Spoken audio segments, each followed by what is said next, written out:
Jakobe, what's the draft process been like since the last game for you? It's been fun. I'm blessed to be in the position I'm in. A year ago, I wouldn't think I would be here, so I'm just taking everything in and just enjoying the process. Did it take you a while to kind of get back into to get into your training after the way the season, as long as it went? No, absolutely not. For me, it was just a quick turnaround. Obviously, playing the national championship, so I wanted to take some time, but I knew I didn't have the time I wanted, so I just was like, let's just get going. Where have you been training? I trained down at XP in Fort Lauderdale. Kobe, how do you think people will remember that Miami Hurricanes defense? Like we always talk about, just fast, violent, physical. That was a brotherhood that I don't think I ever played with guys that I love that much. But those guys, that was a family, man. So. What was it like playing with Fiance? Oh, that's my brother, man. We were talking about it last night in the room. We talked about it preseason about what we wanted the defense to look like and how we wanted to be remembered, and we did exactly what we wanted to do and came up a little short, but.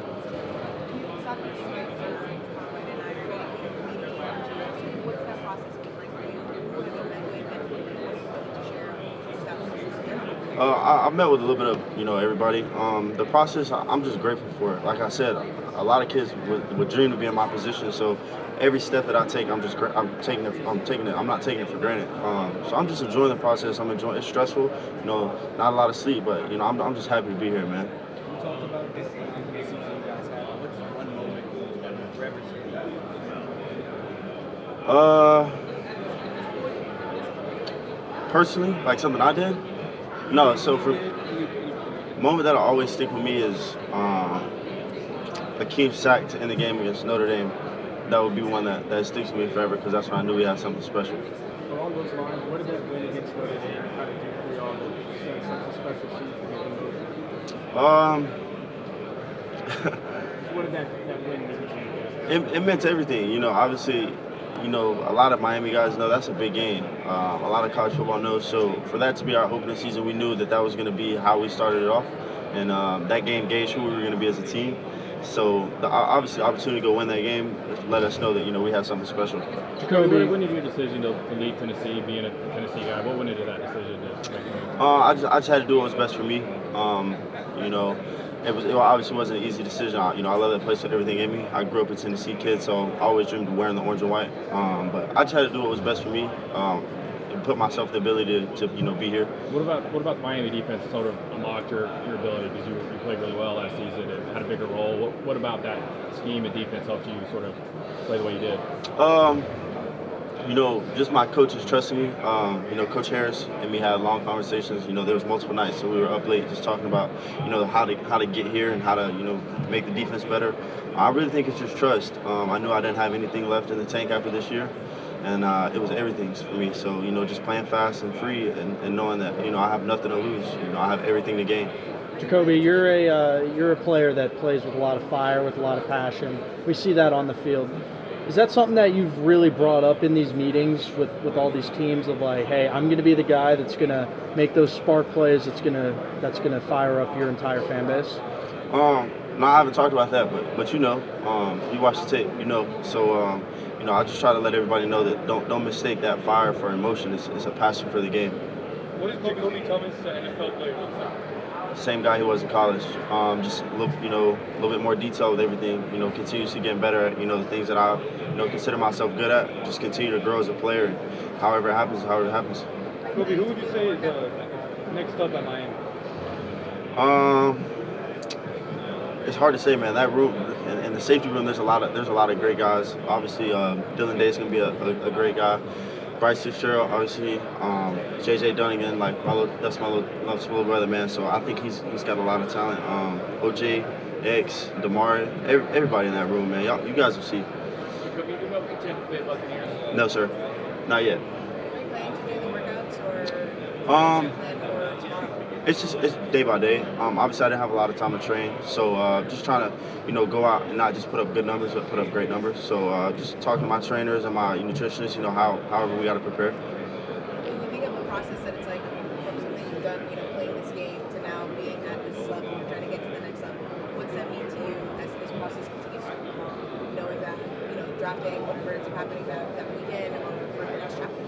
Yeah, so I'm a big believer in control what I can control. All I can control is what I do and how I articulate myself when I'm talking to these teams and how I work out. So whatever happens is meant to happen. I'll never question the author of my story. So I just sit back and continue to work and keep my head down. With Coach Harris, where do you think he helped you the most with your game, and then also maybe his advice with this step now in your game? Yeah, Coach Harris definitely unlocked the mental part of my game. I definitely think I played with a little bit more emotion before I got to Miami, and we were able to channel that emotion into the next play mentality for me, and just as a man, how to control myself and how to just be calmer when things get rough. It's never too high, never too low. But I definitely think he helped me mentally and unlocked a big piece of me. But being here, this process is stressful. Everybody knows that. But just being where your feet are, man. Like there's 300 guys here. There's thousands that wish that they were in our position. So no matter if you have the formals, no matter if you have any of that, just be happy that you're here because everyone wants to be here. Has this always been the dream? I mean, I know you're playing all that time. Yeah, this has been the dream since I've been able to remember anything. It's been football. So just being here, I'm extremely blessed. What were your 3 hardest hits? Ohio State, Ole Miss, and NC State. A couple. Does it help that you have other teammates here too? Like when you say that you talk to Keontae in the room or things like that, is that like a part of like, wow, we're really doing this together and kind of like, especially the season that you guys had together, now you're getting ready for the next chapter together? Yeah, man, those are my brothers. I haven't seen Ruben and Akeem in weeks since the national championship. So we're walking out of interviews and I see them and we just start joking around. Like it's just one of those things, man, where you just realize that you really got something special. And they talk about Miami being a brotherhood, and it really is. Like those are guys that'll be at my wedding one day. So being in this process with them and being able to talk to them, because obviously it gets stressful, but having my best friend Keontae here is big for me. What's it like playing with Keontae, and how would you describe him as a teammate? I talked about it multiple times, but Keontae's a great teammate. There was a time in the season where he was down and wasn't playing, and he didn't miss a beat. He was helping everybody else get prepared, but Keontae's crazy, man.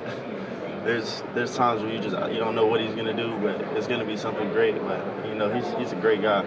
You're talking about the stress of it. Like, what are you balancing that out? Because obviously, doing a ton of interviews, being part of the process, the medical, all that. What are you doing to kind of level yourself to just being getting ready for the next process? I call my mom. I'm a mama's boy at heart, so I call my mom when I'm a little out of it. I sit down and pray. I'll talk to my mom, and we just have great conversations. Like whatever's supposed to happen, you've done what you're supposed to do. You're here for a reason, so whatever's supposed to happen is supposed to happen. Just sit back and relax and understand that God's got you. Jakobe, did you stay with Keontae during fall practices? I was not staying at the facility. Yeah. I lived 2 minutes away. I had dogs, so I had to make sure my babies were okay at home. What'd you think of all that with him doing that? Some of the guys joining it. Yeah, no, that's great for them.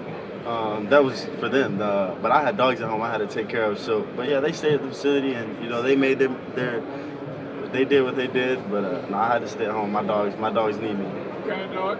I got a XL Bully and a Frenchie. Okay. You got some other dogs that you take care of too, especially playing on that back end. You got a lot of dogs up front.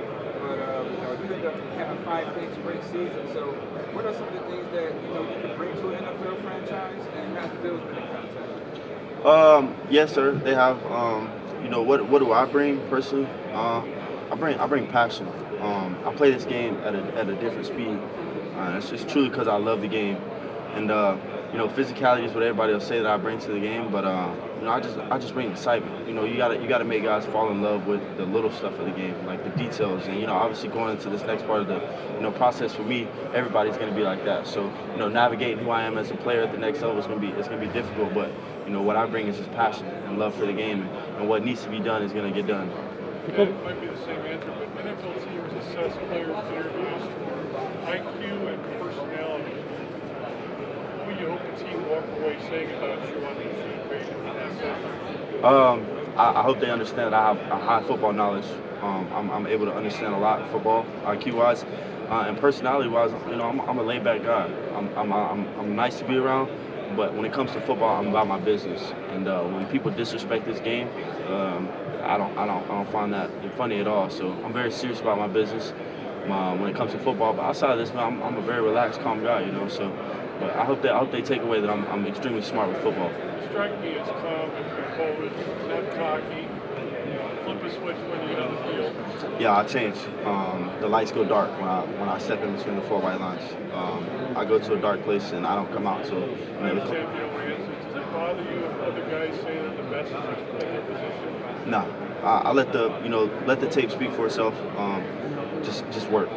Jakobe, Let everybody else talk. Jakobe, how special was it being able to play in front of guys like Michael Irvin, Ray Lewis, Andre Johnson during this run?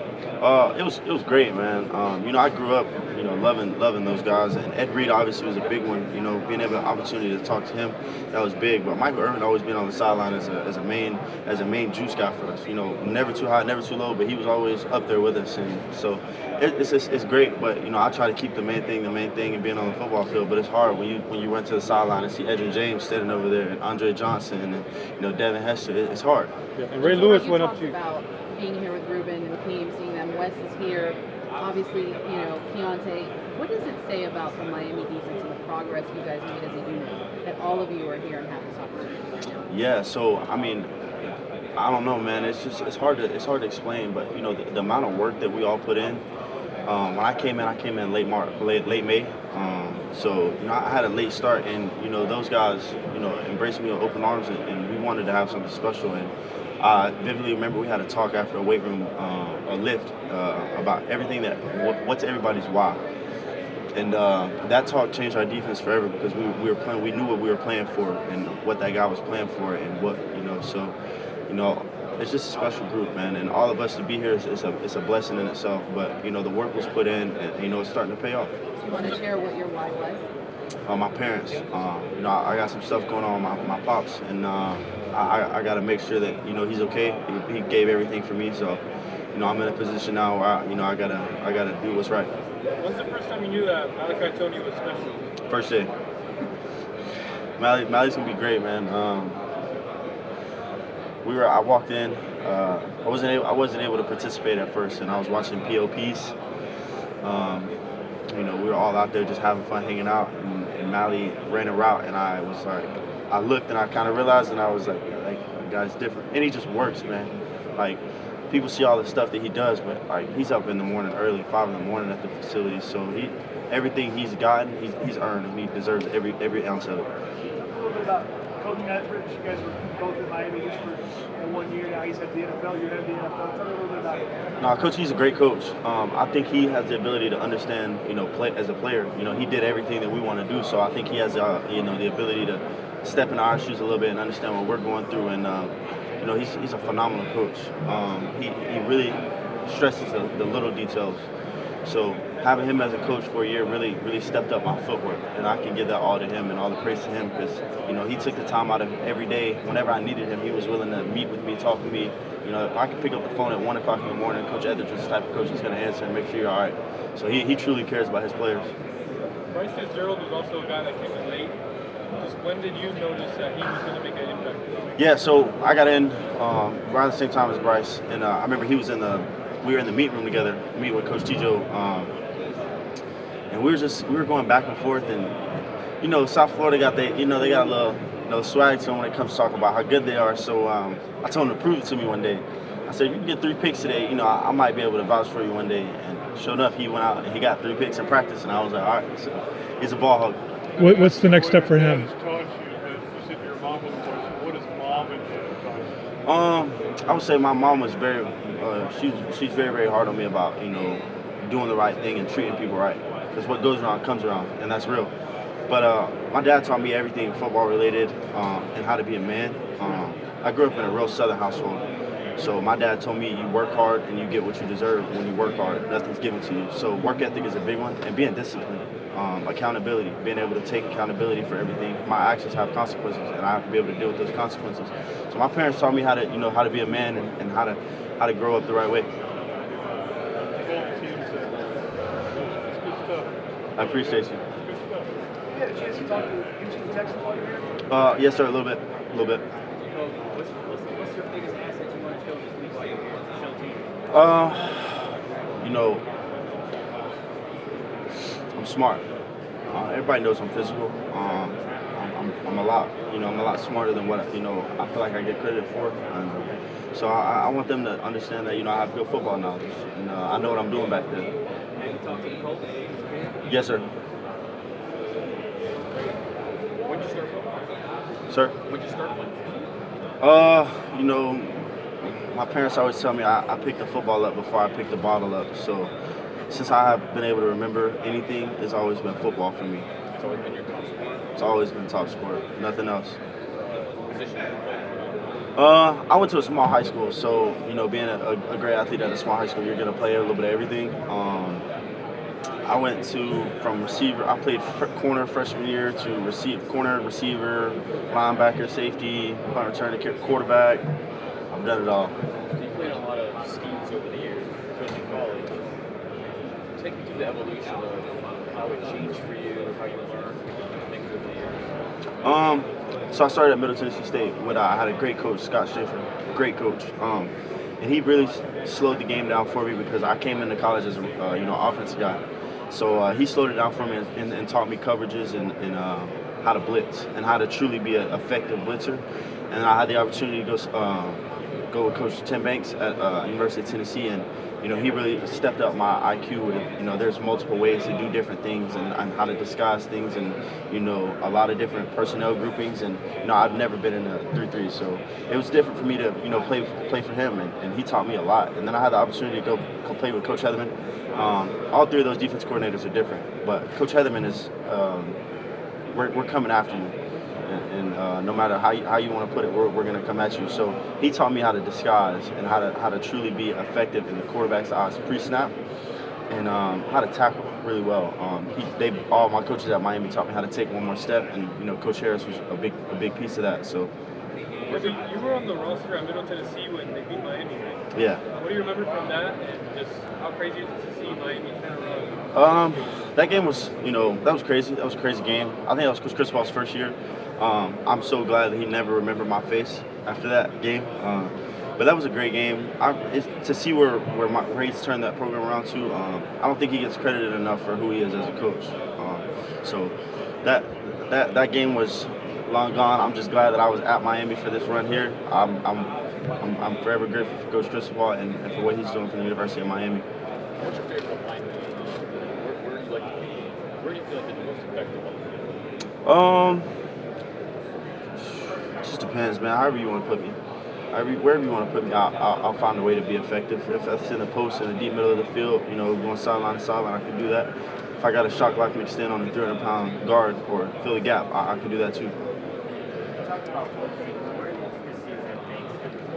Sir, I'm sorry. I said you talked about blitzing earlier. What are the intricacies and details that make it? Yeah, you got to be physical, dog. Like, when you blitz, sometimes you're gonna run into a CC, Francis Manoa, and that's a stump. You don't want to hit that too often. So you gotta understand how to be a little bit nimble. But if you're an interior blitzer, man, you got to fill the gap. So sometimes you just got to be willing to put your body on the line and set the edge or whatever you got to do, man. Just being effective means getting the ball down.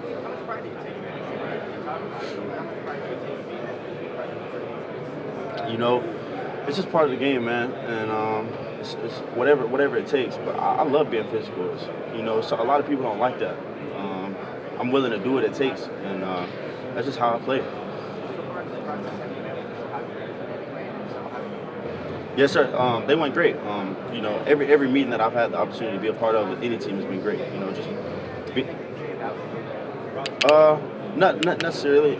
We just talk ball. Just talk a little bit.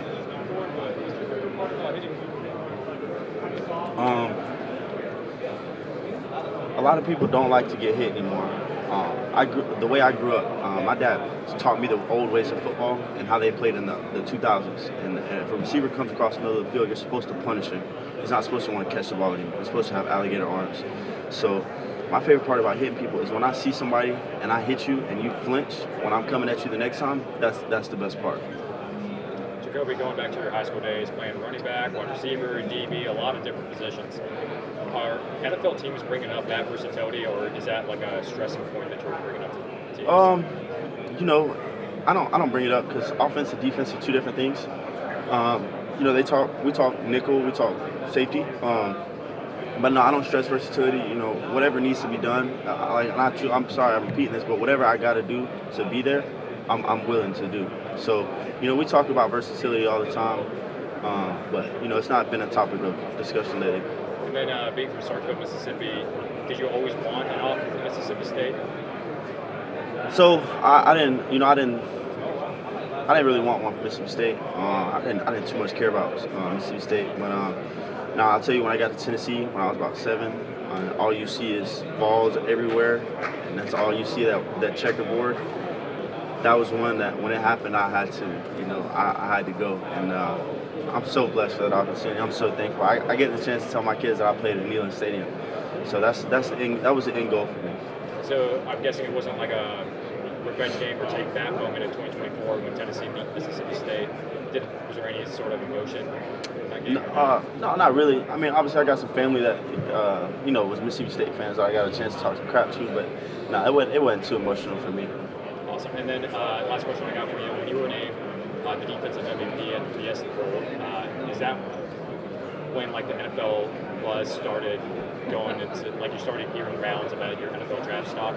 Yeah. So you know, I try to stay away from it because you know, after beating Ole Miss, we were going national championship. So I didn't want my head to get filled up, which it wouldn't have. But I just wanted to stay in the moment and really enjoy it. And no, most definitely, I feel like that's when everything might have started. But I have no clear indication on when it did. But I just know now that I'm here. Thank you.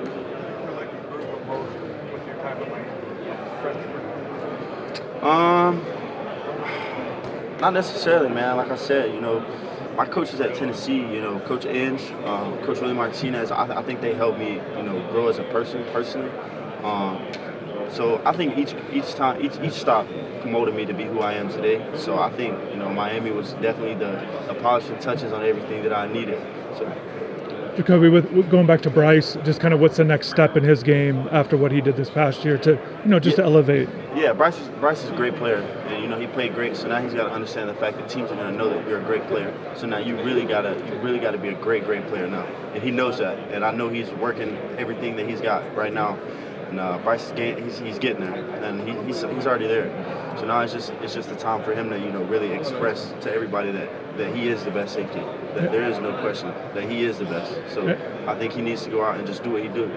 And then Poyser just back again in that system, just kind of what you envision for him. Same thing, 1-2. It should be 1A, 1B with them two. They should know that, and I think they know that. And that's the culture that we put in that room.